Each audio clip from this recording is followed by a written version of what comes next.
the better way of doing it, and this is what copywriters of old have done, is you go to the market first, you find out what the competitors are doing, you find out where the gaps are, and then you go and create the product. Like I've just done that. I've created a product the best way of looking at the market first.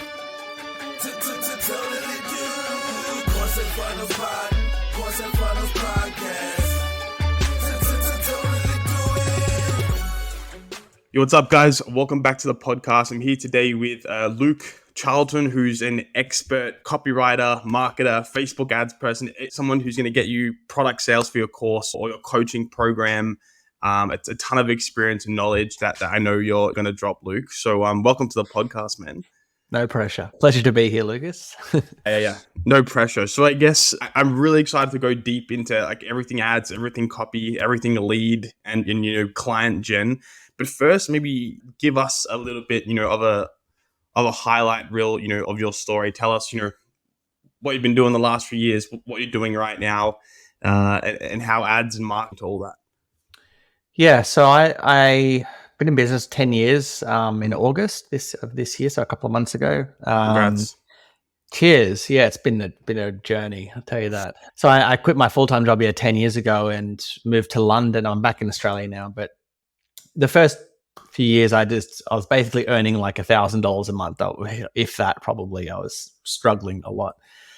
So I basically, the first few years of my business was just throwing spaghetti at the wall, just that was my marketing approach, just do lots and lots of different things. And I had one kind of strategy working with LinkedIn where I'd invite people to a LinkedIn group. And then from there, because with LinkedIn, back in the day, you could send out an email once per week, and that email would go straight to the person's inbox, there was no social tab back then or anything like that. And so I used to invite people to a webinar once a week, and that's how I would get clients. So I had this cool system. You'd invite people to the group, do a webinar once a week, and then I started teaching other coaches. And then I wrote a book on it.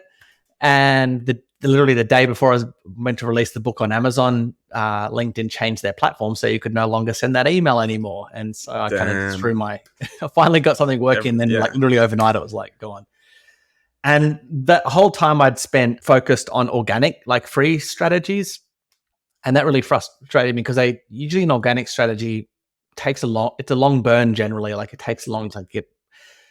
And so I was so frustrated with like the organic strategies. I'm like, I need to learn paid advertising. So that was the catalyst to me focusing. Okay, I need to learn paid ads. And fortunately I found an amazing mentor. I bought his course and I learned, kind of like how to improve my own campaigns. And then he put an ad in his private coaching group in Facebook saying, hey, he's hiring for his agency. So I thought, I'm going to apply for that. And that would be a nice side gig to learn from him while I'm building my own coaching business. And so out of 50 people, I got the position. So I went from spending about $20 a day on my own campaigns to like couple $100,000 a month, like literally overnight. I was just thrown in the deep end. Damn. And I was working with other coaches. Mm-hmm. So I learned very quickly about what does and doesn't work with paid advertising. That was back in 2016.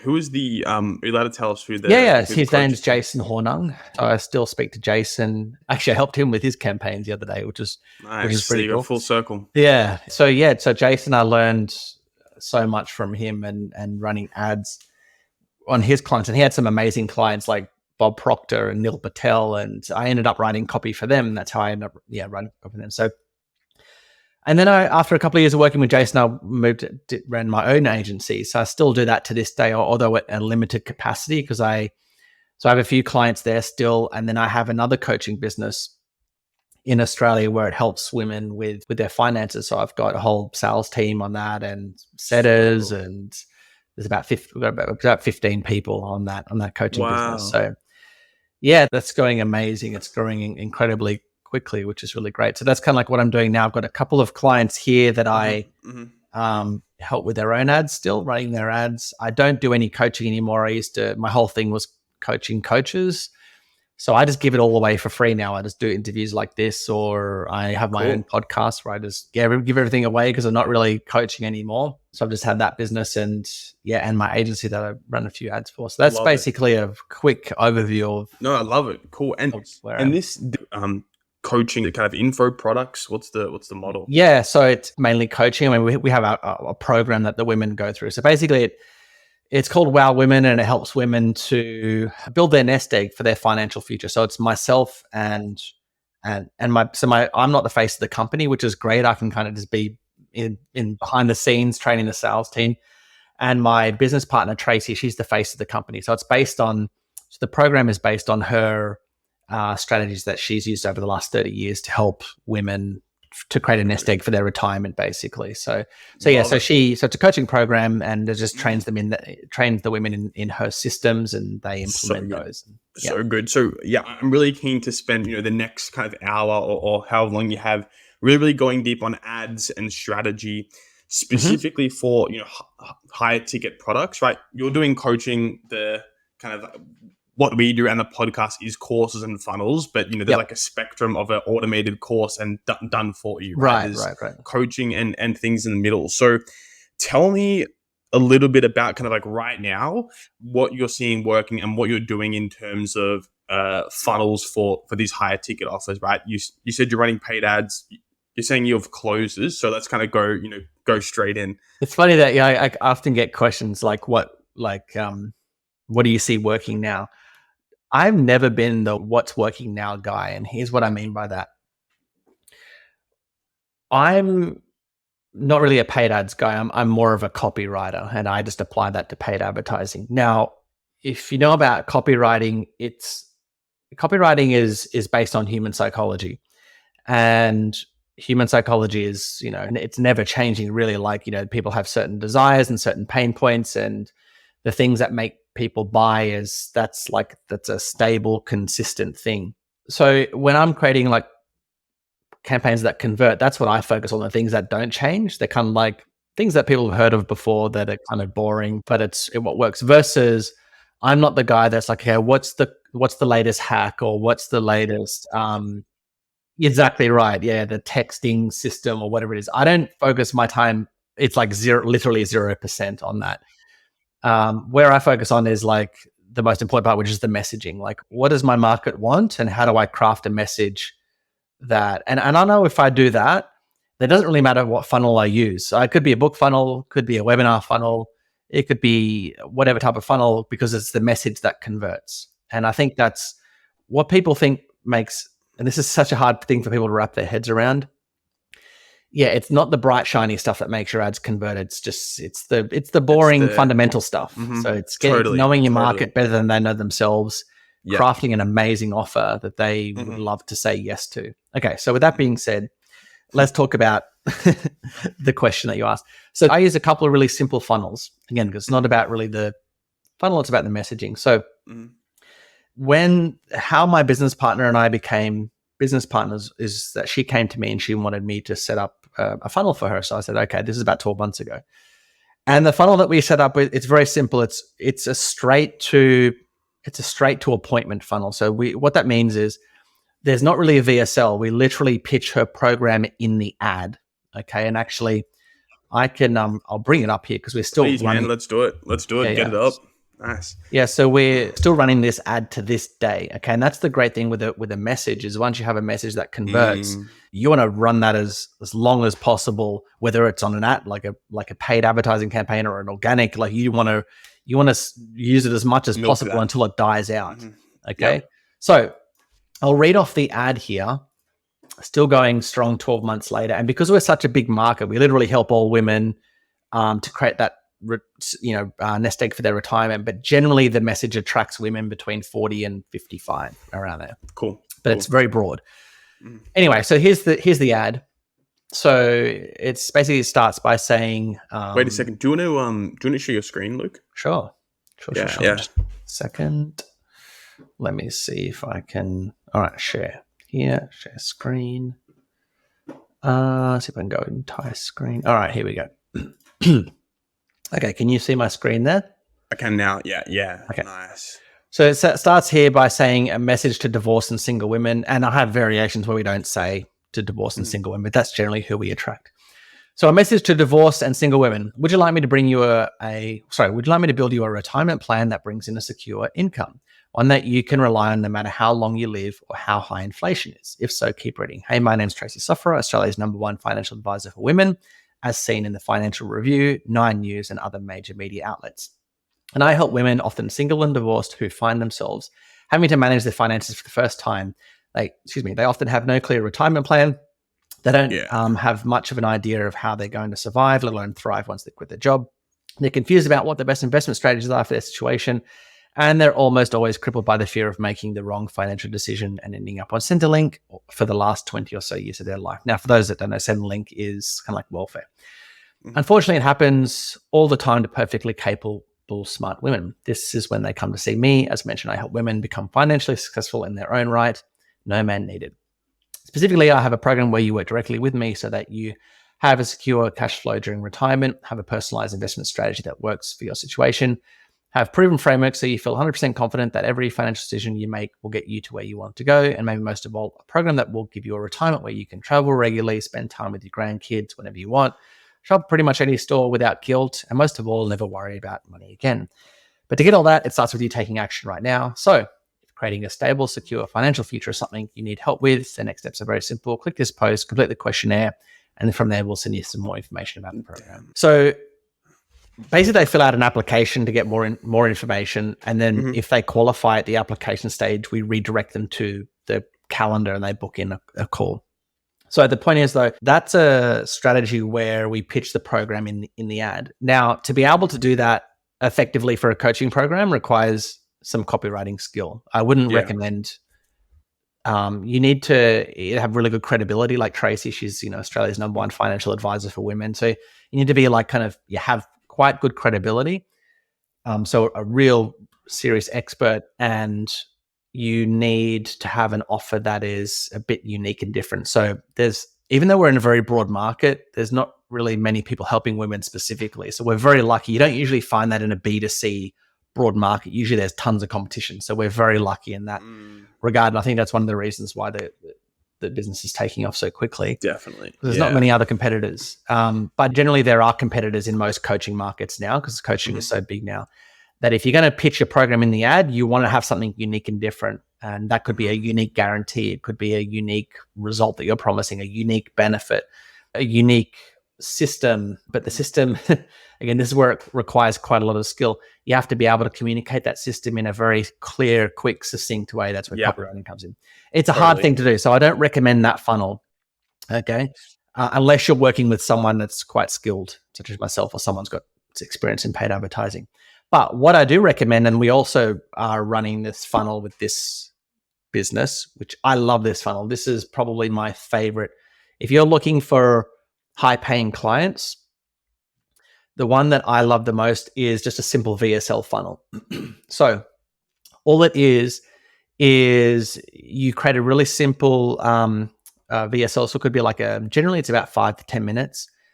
And in the ad, you're promoting it as if it's a free training. So that's the way it's positioned in the ad. You're not pitching you don't mention any programs or anything like that. It's just like, hey, I've got this free training that's going to help you with blank, whatever that result is, to lose 30 pounds in 30 days or whatever it is. So we're running a VSL at the moment, which is how to turn $10,000 into a $1.2 million nest egg. That's the title. Hey, I've got this free training, shows you how to turn this long-term investment strategy. Yeah. And basically just shows you how to use compound interest to take 10,000 and grow it over the very long term. But anyway, the point is, though, you start by, hey, we've got this free training. Anytime you have something free, like a free guide or a free training, particularly if it's short, it's quite easy to get opt-ins for. So it requires a lot less copywriting skill to get someone to opt in. That's why I really like it. So it works well for coaches in that if you're just getting into advertising for the first time, free stuff really makes it a lot easier for you to get people to opt into your list. And then the VSL, generally the way that the framework is really simple. And I think this is where people overthink it, because it's not about the cool VSL framework. It's the messaging. So I'm going to give you an overview of the VSL right now. It's really this simple, but yeah, it's not really the framework that's converting. It's the messaging inside the framework. So for example, we have an intro.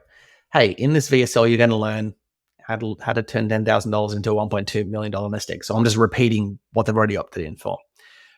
And then you go into credibility. Just before I get there, let me introduce myself. Hey, now my name's Tracy Sofra. I'm Australia's, the media have called me Australia's #1 financial advisor for women. I've been in these media publications, blah, blah. So I'm just going through quick introduction of who the coach is, right? Okay, with that being said, let's get stuck into today's training. And then I usually have the VSL in three pillars. Okay, so just a really general overview of your 3-step coaching system or course. Okay, so if you've got a course with 7 modules or 5 modules or 4 modules, then you're going to have to figure out a way to simplify that into 3 steps. So another way of saying it is to chunk up, if you guys know NLP. So just take your 7 steps or your 5 steps and kind of combine them until you've got 3 pillars is the simplest way to teach it. And you just do a really simple overview of your system. And that, the cool thing about that is, I mean, for us coaches, if you want to be successful, really, whether you're running paid ads or any type of marketing campaign, it's very important that you communicate what makes you unique and different. And what makes you unique and different is your methodology. Another way, a copywriting term for it is your unique mechanism. I don't know if you've heard of that, Lucas. Yeah. So the unique mechanism for coaches is your system. Let me put it this way. So you know how there's, people will go from diet to diet when they're trying to lose weight, right? They'll try this diet, the Body Beach diet, then they'll go to the Atkins diet, then they'll go to whatever other diet, right? And the keto diet, the carnivore diet. Fasting, and they change from diet to diet. Every week's a new diet. And you're like, what? Yeah. It kind of is like insanity. But why do they do that? Well, the reason why they do that is because each diet is a new way that they have never tried to get the result. So every time a new diet comes out, they go, well, maybe the reason why I haven't lost weight and kept it off is because I haven't tried the carnivore diet yet. I'm going to try that. So that's the power of a unique mechanism. It gives people a reason to believe that maybe this time is different. And that's really what your methodology is.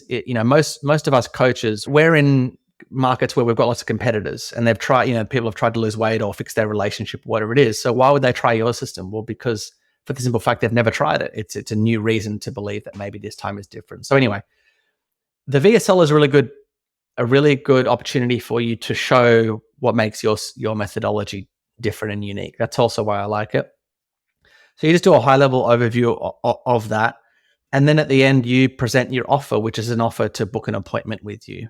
Okay. Now that offer, you can do one of 2 ways. You can do a direct offer or an indirect offer. A direct offer is where you basically pitch your program and say, hey, I've got this, you talk about your program, literally. I've got a program. It can help you, take you through the system. If you're interested, let's have a 30-minute call. That's the direct way.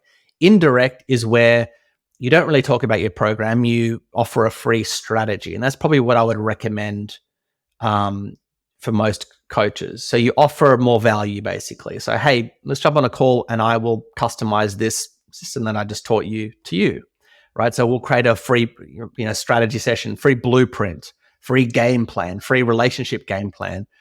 So by offering a free plan of some sort, blueprint, plan, strategy, whatever, give it a name, it entices them to jump on the phone with you. And then you say, look, at the end of the call, you're free to leave with the plan. If you would like to know what it would look like implementing it together, we can chat about that as well. But my first goal on that call is just to map out a customized plan for you to help you get XYZ result. Yeah. So that's how you get sales calls booked in, basically. That's probably the simplest way, is to offer some type of free strategy call, strategy plan. Yeah. Yeah.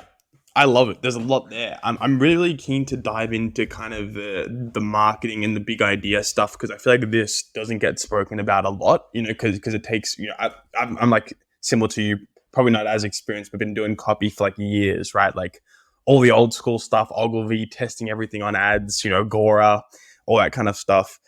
And I think it does get, even my first question, it's like, what funnel hack are you using? It's like, that doesn't really matter, because like every funnel is working right now, as long as the message is good, and people will go out and kind of copy what's working from a funnel perspective and even from a messaging perspective, but people have seen it before and they tune it out. I heard a good quote from a guy called Todd Brown, and it's like, if your prospect, when they get to your VSL or when they see your ad, if they feel like they've seen or heard this before, your marketing message is basically dead. Yeah, that's literally my number one concern when creating a new campaign is what's unique or different. Yeah. I'll say that again. My number one concern, I've been doing this for 10 years, before creating a new program or new offer, what is unique or different about what I'm about to present? It's not really like, can I get the results? Like, we know we can get there, but like, what's unique or different about what I'm going to present? Because if there's nothing unique or different about it,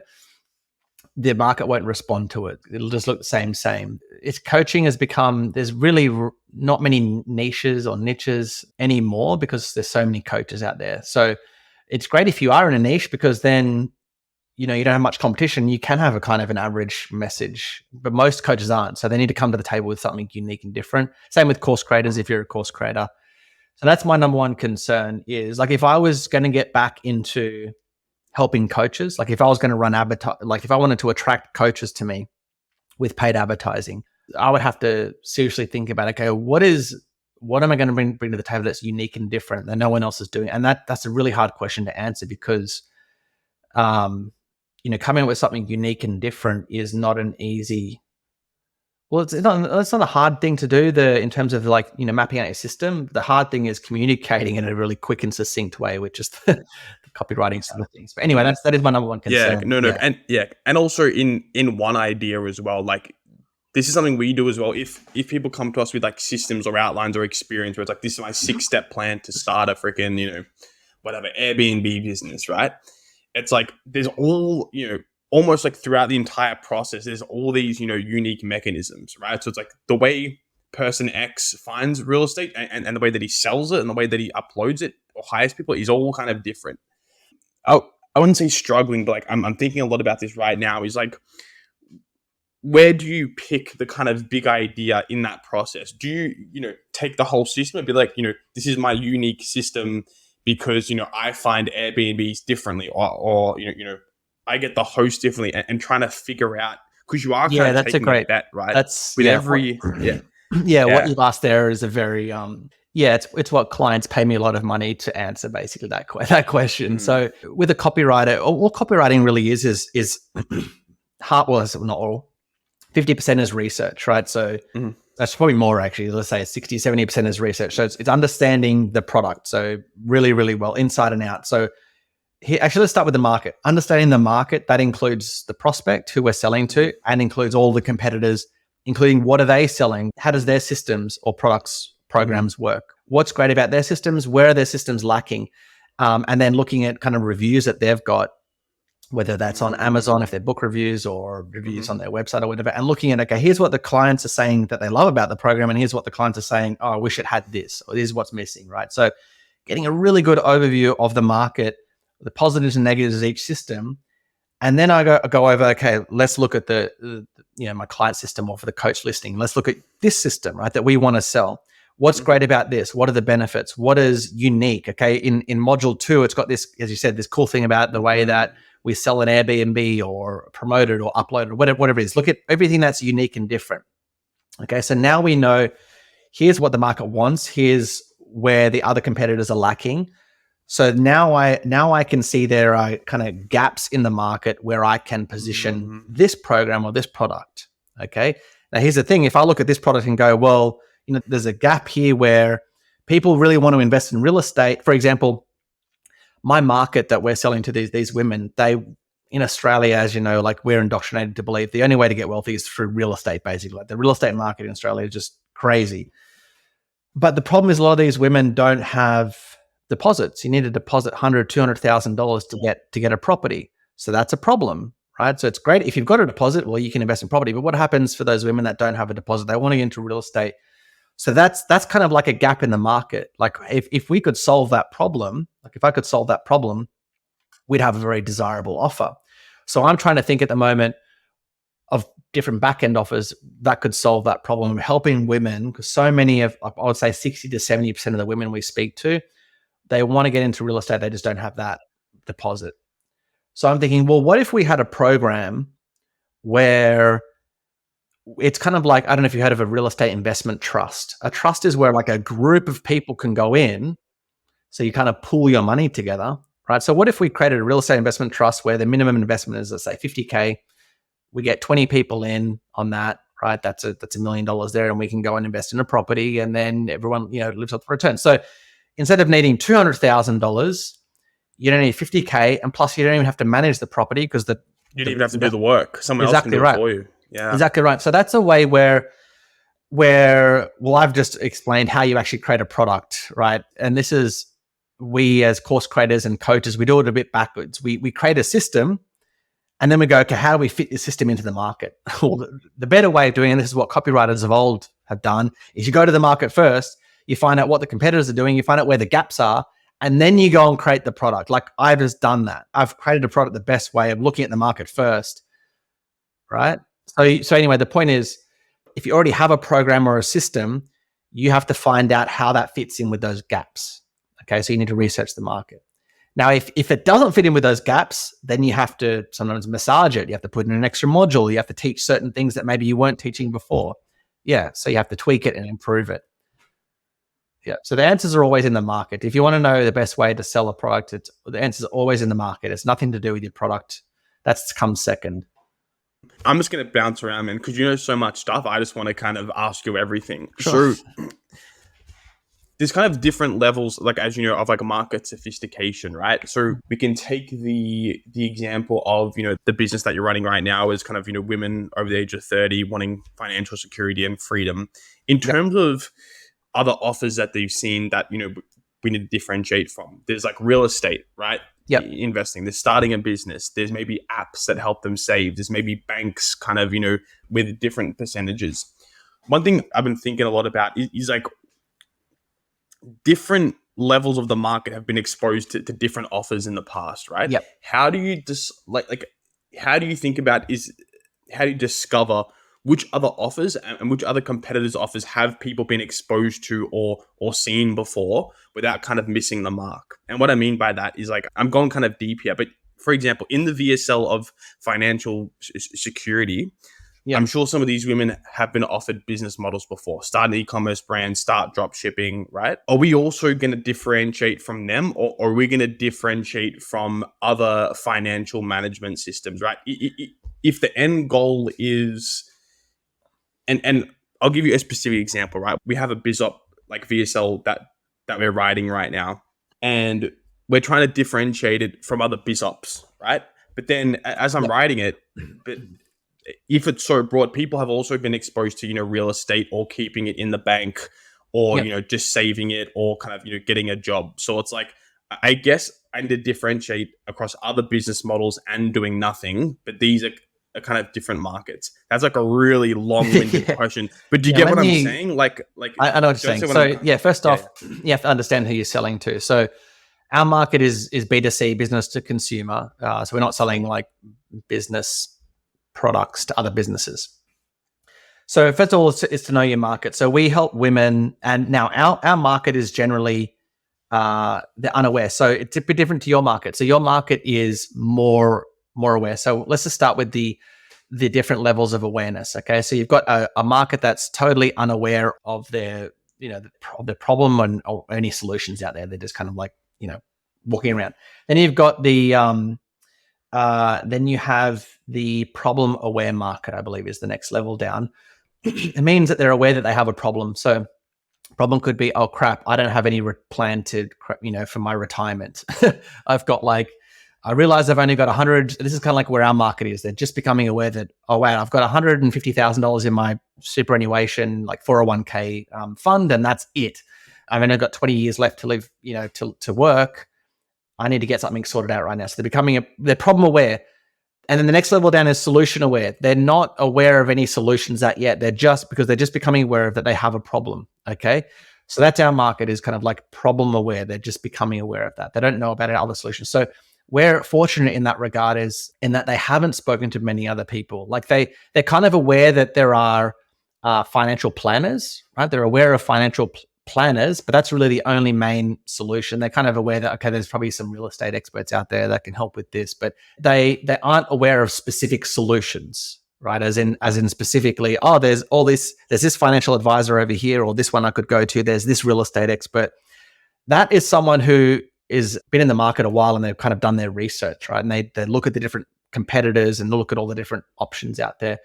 So we're in the problem aware market, which is quite big. Solution aware, it starts to get smaller because, you know, as you get down to the solution, that's less people have taken the time to actually do the research.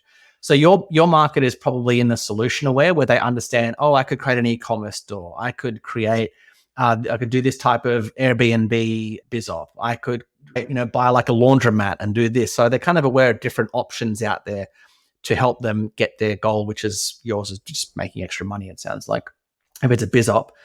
And then, so they're kind of like aware of general solutions. And then there's product aware. This is where they're educated on your specific program or product. They're aware of your product and very intimately aware of other products. But product aware is, generally that they've kind of like purchased it. And I think they're the main levels. There might be a couple of other sections, but that's generally, it's got problem, solution, then product aware. So anyway, to answer your question, different stages of awareness have different benefits and different kind of negatives. When someone is solution aware, so they've done some research and they know, that's a great thing, because that's like a motivated prospect, because they're a little bit easier to sell to. But the downside is you've got more competition because they're aware of other different options. So once they're solution aware, you have to educate them on what makes your solution better than all the other solutions out there. Okay. So if I was advertising my agency services, like running ads, I'd be advertising to the solution aware market. That'd be coaches that understand, yes, there are agencies out there that run ads. So I'd have to explain what makes me better than all the other agencies out there, right? So they're solution aware. They know what ads are. Versus, if someone's just getting into business and they didn't really even know there were agencies out there, they're kind of like, oh, I need to get people to my website. Is there a solution for that? Like, so then they realize they've got a problem. I need to get people to my website. They might not even know what a funnel is. So they're problem aware. I need to get people to my website. How do I do that? Oh, there are people that create funnels for me, right? Now they're becoming more solution aware as they research. So as I said, different levels of awareness require different types of messaging. So my market is the problem aware. So basically, we don't have to explain what makes us better or different than, say, a real estate expert or even a financial advisor. We just kind of go, hey, are you looking to create a secure income for your retirement?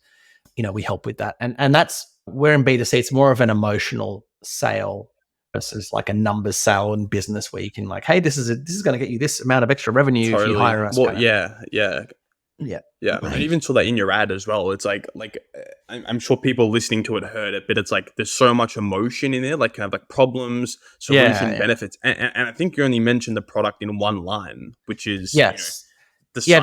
Because it's exactly right. It's all about the market first, right? So if we come back here, it goes into, it starts with, their problems, like they have no clear retirement plan, don't know how they're going to thrive after they quit their job, they're confused about what the investments are for their retirement. And then we have a program that can help you, all these benefits, create secure income, create a strategy personalized to you, so that you can travel regularly, spend time with the grandkids.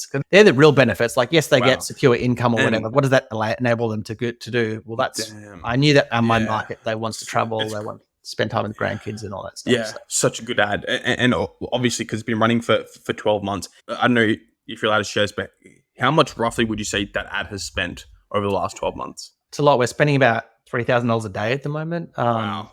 Okay. Ads, so maybe, so we've scaled that the last 3 months. It's hard to say. Probably over $200,000. I would say $250,000. Okay. Yeah. Shit. Yeah. So one good ad. We've had ads, still have ads. Even for the agency, other products where it's like you hit it right, and it can run for like years and months and literally years. Yeah. Yeah. And so the way we refresh our ads is we just change the video. We keep the copy and the headline all the same.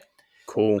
We just change the video, and the video again says exactly the same thing. So it's the same script in the video. It's just a different background, so it looks different. That's literally the only difference. So that's the first thing we do to refresh that, is we just re-record the video again with a different background, different clothes. And damn. That's it. If it ain't broke, don't fix exactly it. That's what I was saying before. Like you want to squeeze every single penny out of that messaging before you change it, because it's resonating. Then totally. Get the most out. Now I'm curious. I want to go into your process of like kind of like prospect research a little bit more, because I think it is really, really important. Like you said, obviously kind of like people just want to launch a product and get it out there, but without proper without understanding who's going to buy it and who's going to go through it, the messaging is going to mismatch. So I'm curious, number one, what are you doing for like kind of customer prospect research to go really, really deep? And then maybe I would love after that, maybe kind of one or two examples of a big idea or a marketing message that you came up with that was differentiated, and kind of how you teased out the idea, the differentiation, and the mechanism out of the the original process and put it into marketing? So big question, but yeah. So in terms of research, well, I've been doing copywriting that long that the way that I do it now is I just visualize me personally, because I kind of know so many different markets now. So I just do it through, I literally just visualize the prospect, like what it would feel like to be in their situation. That's how I wrote that ad with Tracy. I just visualized what it would be like to be them, and then wrote it. And because with an ad, like you can test that for like $100. You can do a test, and if it resonates, it resonates. If not, you just turn it off, and I'll try a different angle. But yeah, I've been doing it so long that I literally that's my kind of process now. But the way that I did it previously is, and I still do this, if a client comes on board and they want us to create a funnel for them, which again, I don't really do that anymore. We do an extensive research process, because I have an understudy copywriter. So we have, what's the name for it here? Hang on, let me just bring it up. Just a second here. Easy. No stress. So basically, it's like a full research process where we go through everything that I mentioned before. So it would be the like we interview the client and their system, and they walk us through all of like their methodology, like step by step. How does it work? What's different and unique? And sometimes I don't know what makes it different or unique, and sometimes they do. So different clients have different levels of knowledge about their market. So that's the first thing is we research the client's program, basically inside and out. So we have an understanding of how it works, basically. All the mechanisms to what it was. I'm looking at a client here that he helps people in real estate to invest in self-storage units. So he has a system for that. Yeah, so that's the first step. And then the other step is like we'll go out and look at all the competitors. So we'll look at the competitors' websites, their blogs.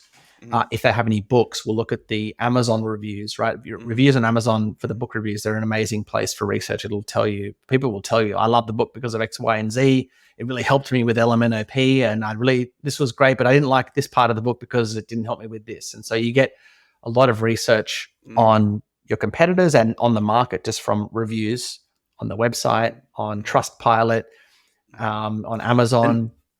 And on that point, quickly, I just want to stop you there.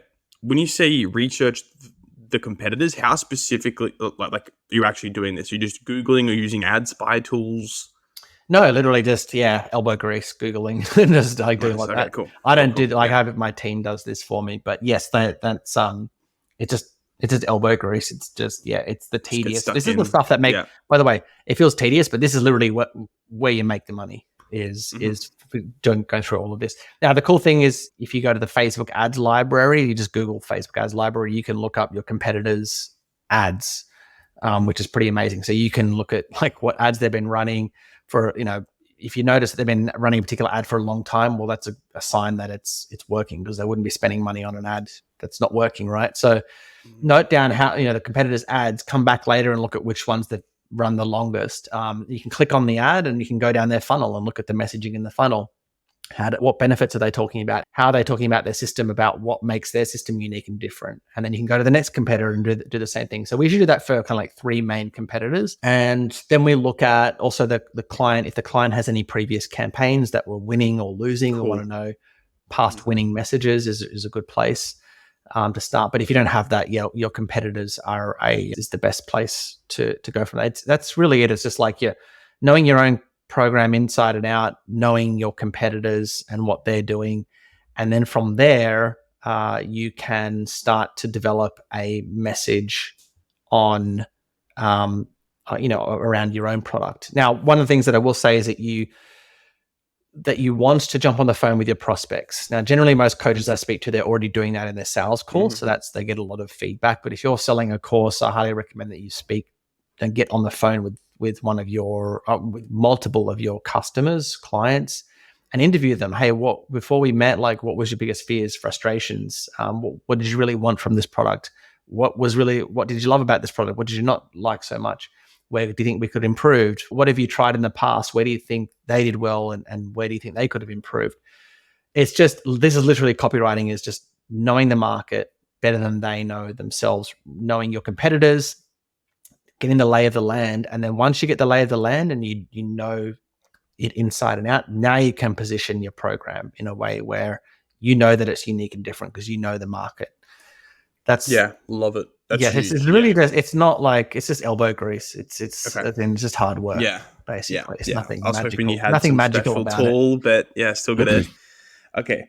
I want to jump back into this current, actually, let's step away from the current funnel. Can you give maybe like 2 specific examples of an ad campaign or a funnel that you ran that was high ticket, and kind of, what the messaging was, how you found the messaging, how it was different, and, some of the, any kind of like results or scale you can speak about?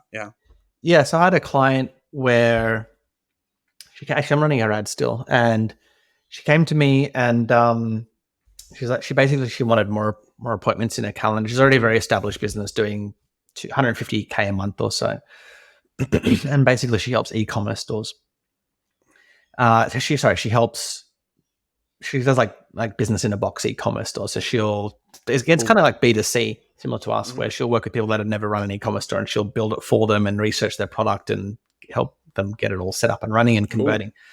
Yeah. So she's doing about 150K a month, and she had a very simple funnel. It's just a lead magnet funnel where we're advertising a lead magnet and people opted in, and she was just sending them down like a simple autoresponder that kind of, each email educated the prospect on a different part of her business and what makes her different. And here are some testimonials, and had a call to action to book a call. And that was working pretty well. But let's try a different funnel where we can kind of just go straight from the ad to straight to an appointment. So that one was, you have to kind of let people go down the autoresponder before it's a little bit, it's good because they're warm, but it's also a little bit harder to scale because it takes so long to get down funnel. So anyway, I thought let's create a funnel where we go straight from the ad, they opt in, kind of like the VSL funnel. But the one thing that she wasn't really doing that well, her offer was like, I'll build your e-commerce store, but she wasn't really promising, hey, I will get you to a certain amount of revenue. And she didn't really have any guarantees. So I thought, let's add that, because I knew the market, it'd be more appealing if her offer was like, hey, I'll help you create an e-commerce store that gets to 10K a month, as an example.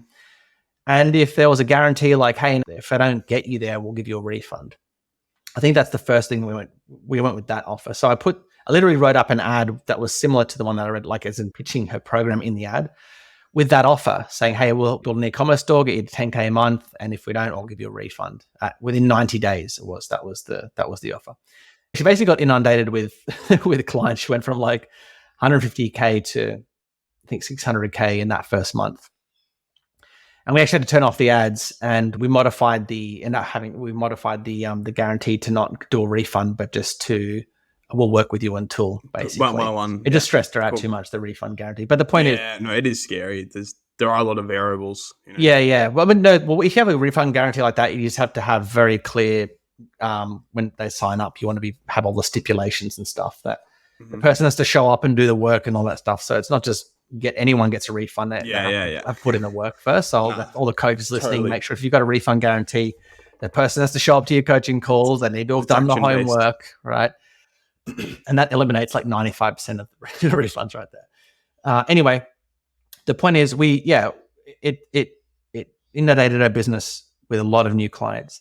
And to answer your question, the way that I came up with that, again, it wasn't by sitting down and having a blank bit of paper and go, what would be an amazing offer? And Luke's really amazing. No, it wasn't that. It was just looking at the market and looking at, okay, what do they really want? Well, they, an e-commerce store that gets a certain level of revenue, right? That would be great.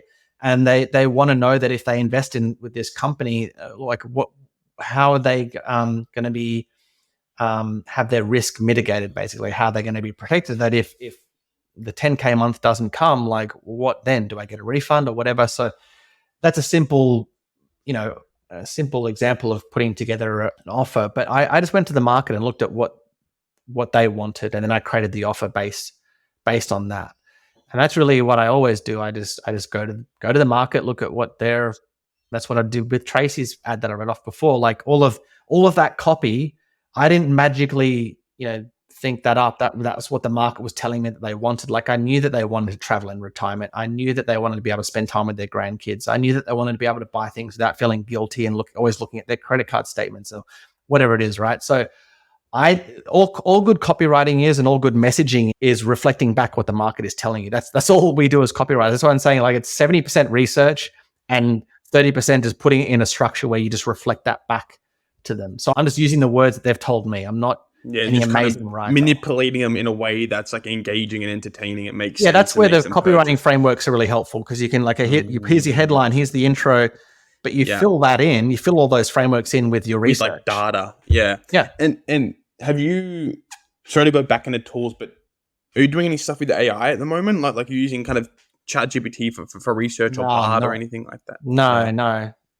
I actually I did an episode about this on my podcast, that when the way that I would use AI, which I don't even know if you can use it this way at the moment, I don't think you can, but the way I would use it is I would go to the ChatGPT or whatever it is and go, okay, hey, here's my market and here are my competitors. I want you to research the market, the competitors. I want you to look at my own program. Here's my program. I'll give you the logins or whatever. So research everything here. And then I want you to help me position, come up with an offer that's unique and different to everyone else, is how I would do it. So I would get it to do the heavy lifting for all the research, and then it would help me figure out what would be the positioning of my offer. I don't think it's smart enough to do that at the moment, but that's how I would use it, because that's then you could use it to create a message. Now, it's okay if you want to like have different ideas for like headlines and stuff like that. It's like you come to the table with, here's a headline I have, or here's a bullet, give me 10 different variations, or hey, here's a book that I've written, help me create 100 emails based on the content of this book. And so it's still in its infancy, but wake me up once it can do all that research for me, and then I'll start using it.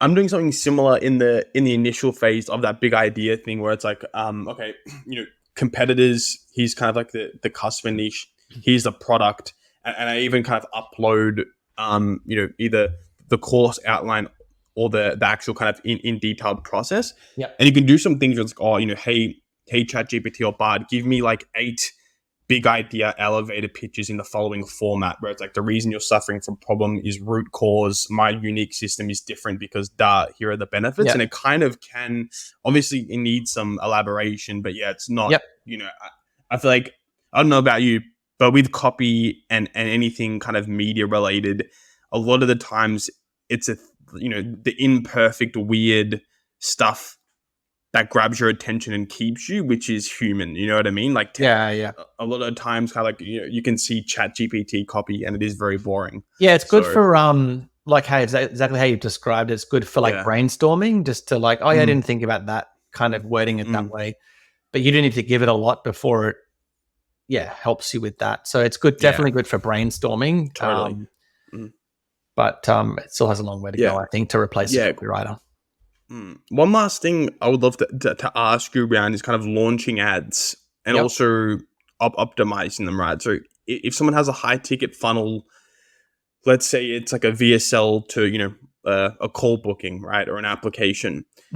If it's a completely new offer, let's say no pixels, how many different creatives, how many angles, how many kind of like copy variations are you testing at the start to figure it out? I don't know if this is me, because I've been doing copy and doing ads for so long. I just have one ad. I have like one headline, because I've been doing it so long. I go, okay, I think this is going to be the one that performs the best, this headline.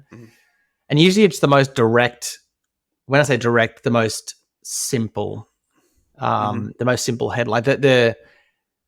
Good copy is clear copy. It's not using big, fluffy, ambiguous words. So, for example, the headline in this one with Tracy is how women can create a secure income in retirement. Right. That's really the essence of my offer. So, what I try to do when I start a new campaign is like, what's the main headline, the essence of that? Because if that doesn't work, all my other variations are probably not. So I go for the most clear, simple, like how women can create a secure income in retirement.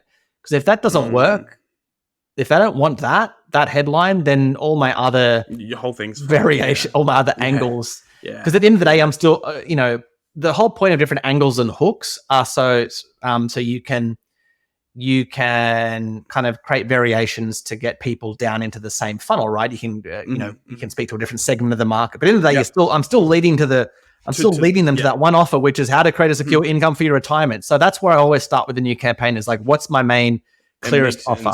Yeah. So that's where, so I just create an ad, and I don't do any other variation. I've got like one bit of copy, one headline, one image. Generally I start with an image and then I'll do a video later, because a video brings in quite a big variable that it can really tank an ad, or it can really enhance the messaging, and it's too much of a variable to test the message in the beginning. So I usually start with an image. Love it. Cool. And what can you share? Because like, man, you've been doing this for 10 years. I'm sure you've seen some kind of crazy funnels, even the one that you're working on right now, or the other one that scaled from over 150K.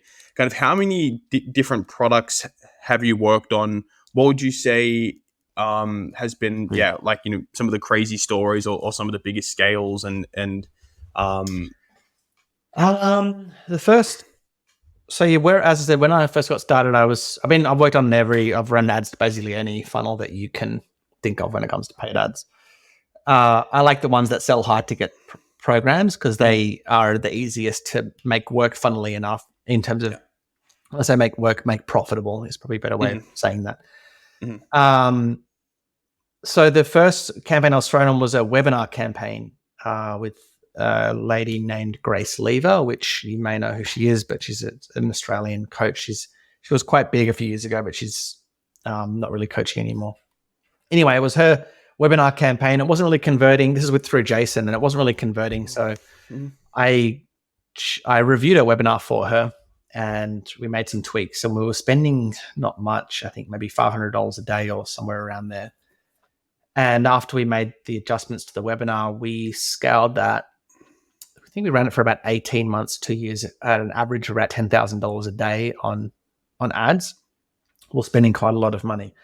So that was a webinar campaign. But again, that was 7-8 years ago now. And webinars, I mean, I wish we could just run ads to them now and sell a course at the end of them. Unfortunately, because of the cost of ads, they generally don't convert at a place that's profitable. And this is what a lot of people can't wrap their heads around, is that if you want to sell a course with paid advertising, right? It could be with a sales letter. Let's say you want to sell your course for $100 or $1,000, or through a webinar, or even through at the end of a VSL or whatever. If it's priced between whatever it is, $50 to $1,000, even up to $2,000 now, you're generally not going to make much profits. And this is what people don't wrap their heads around, that the business model is not to make profits from your course. That's really just to pay for your advertising and acquire a customer. That's the goal of a low ticket course funnel, is to pay for your ads and to acquire a customer. So if you spend $1,000 on ads and you make back $1,000, you're doing really well, because you've paid for your ads and you've got some customers there. And then what the goal is from there is to sell them another product or service. Okay, ideally a high ticket service like a coaching program or something, because then that's what gives you the most back end profits. But yeah, if you're selling a course with paid advertising, the business model, you have to remember this, is not to make money from the course. It sounds, like, why would I want to sell my course again? Because the way the real money is made is selling to your back, like selling your customers something else, basically, and they're much easier to sell to once you've converted. The problem is, it's actually quite hard to sell a low ticket product. It's much harder to sell a low ticket product with paid advertising, I should say anyway, versus a high ticket. It sounds counterintuitive, but it's much easier once when you get on the phone with someone and you explain the offer and you can have a conversation. It's easy to sell that versus writing a sales letter that sells, let's say, a $500 product, or even a webinar that sells a $1,000 program. Because you've got to be good at copywriting. You've got to know how to run ads. You've got to know how to position your program that's unique and different to all your competitors. It's not an easy thing to do. So if you're going to do it, it's fine. You just make sure you're working, that you know what you're doing. And if you don't know what you're doing, hire someone that does, because you'll waste a lot of money trying to get it converting. Yeah. Well, I think that's a good segue. Before we wrap up, I guess, in terms of, selling coaching programs, running ads, marketing, copy, is there anything else, that kind of you want to get off your chest that you think people need to know in terms of? No, just probably what I said at the end there is, like, if you want to if you want to be successful in business, like the thing that really helped me was getting a mentor and making sure that mentor is actually knows what they're doing, because the wrong mentor can really set you back many years, but the right mentor can catapult you forward many years very, very quickly. Cool. So do your research before you invest in a mentor, and invest. Expect to, and if you're going to invest in the best, you're going to pay that. Actually, as a previous mentor told me in the past, if you invest in the best, you only cry once. Okay, so I've invested in the wrong mentors and I've cried many times.